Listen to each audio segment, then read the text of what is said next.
Welcome to our time together on the Parsha. This Shabbos, we have the privilege of reading two Sedras, Tazria and Metzora. Tazria and Metzora pick up where Shmini left off. Parsha Shmini spoke about a certain tumah that can come by a person eating the wrong foods, and that kind of tumah is the tumah of eating non-kosher foods, which is metamtem es halev. It stuffs up the heart and is a form of spiritual malaise, spiritual tumah that we allow to invade our body. The other form of a tumah is a tumah which comes from the outside by touching or being in proximity of those things which bring tumah, such as a dead sheretz, which we spoke about at the end of last week's Sedra. This week's Sedra speaks about a tumah that comes from human beings, specifically the kinds of tumah that come from birth, death, and Metzora, and someone who has the spiritual malaise known as tzoras, not to be confused with leprosy, which is a physically debilitating disease which ultimately is incurable at certain stages. At the very beginning of Parshas Tazria, it speaks about a woman giving birth, and that the woman who gives birth is tamei. Why should birth have tumah attached to it? Impurity, it would seem to be the most noble act of life-giving attributes that exists in all the world. The concept of motherhood and the very existence of life itself is totally dependent on the mother giving birth. And even though in most cases we take it for granted, we know what a miracle birth really is. Why should this beautiful event, this exciting event of the continuation of life, have with it the concept of tumah? Perhaps if we go to the writings of Rav Shamshon Raphael Hirsch, we will get a deeper understanding of what the concept of tumah means. Really, the concept of tumah comes from the Aramaic word tamei, which means bones, meaning it's a purely physical thing. Anytime you're dealing with something which is of a purely physical nature and has the ability by its purely physical nature to enslave the spiritual ideals of a person who allows the physical nature to take over the ideology of the person, that's tamei. It's impure to allow the physical nature to control the free-willed decision-making process that inhabits every human being's soul through the neshama.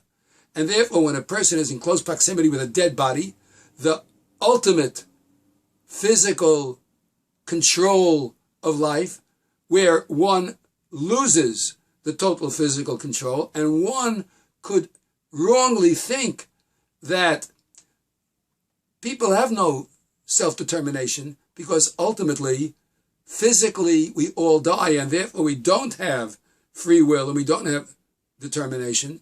That would be anathema to the ideology that HaKadosh Baruch Hu gave us through the Torah. The Torah teaches us that we have free will and that we can make free-willed decisions. And therefore, anything which smacks of limiting that free will decision is considered impure and tamei to us, and one must sit 7 days away from decision-making and thinking, what am I doing in this world? What's my purpose?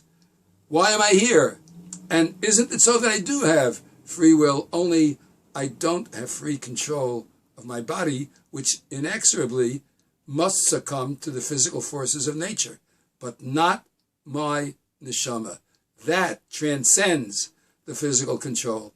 When a woman gives birth, it's not a decision that she could have control over.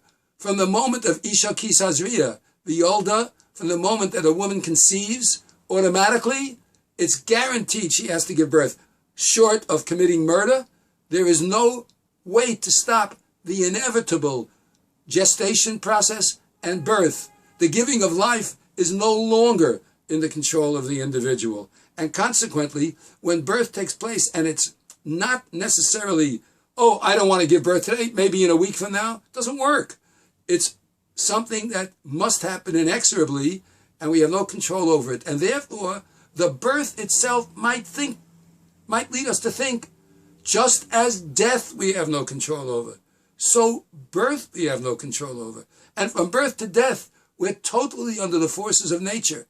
This would negate the powerful free-willed decisions that each and every one of us has in a moral sphere. And consequently, in the Jewish scheme of things, based on the teachings of the Torah, this is tamei.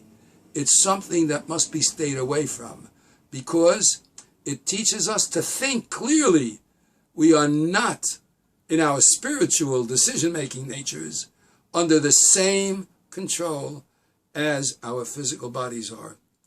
It's a sobering idea that we're not going to be here forever, and that the only thing that really matters are the free will moral decisions that we make as long as we have the breath of life within us. The neshima, the breath of life, and the neshama, the spiritual nature, is what's the free will.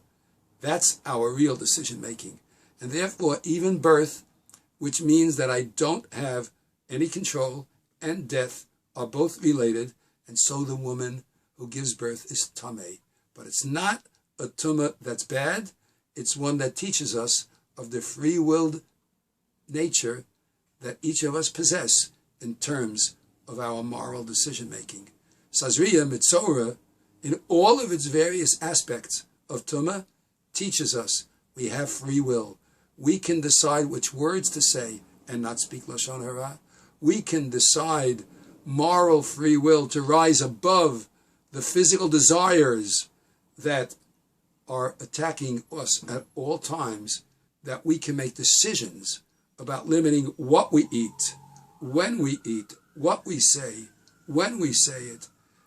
And everything that's of a spiritual nature is free-willed, decided by us.